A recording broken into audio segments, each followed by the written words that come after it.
You ever seen a doggy eating some pomegranate? My friends, my friendly friends, check this out. Here is the pomegranate. You know what they look like? They are red on the outside.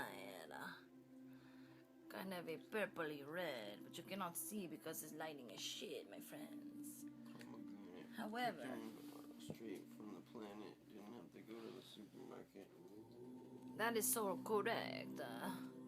We did not go to the supermarket. This is from a tree, my friends. This doggy love is the pomegranate. Oh my goodness, I never seen a doggy eat no pomegranate seeds. They are delicious.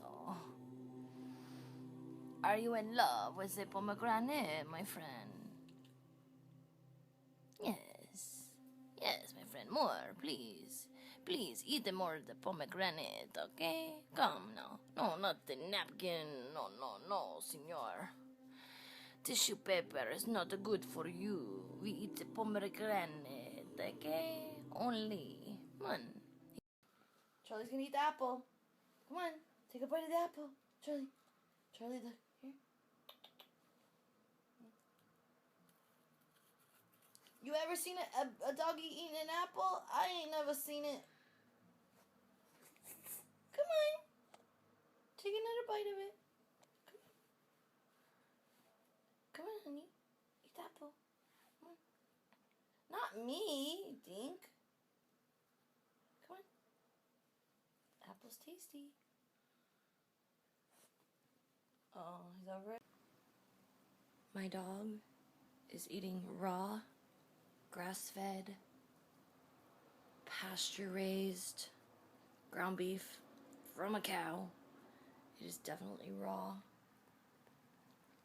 Check it out. It's from the Amish people. Yeah, I ain't kidding. The way they treat their animals is beautiful. They do not force feed their cows grains. And when I say grains, I mean genetically modified grains, which is worse than what grains used to be. Grains actually were meant to be good at some point or another, especially when you ferment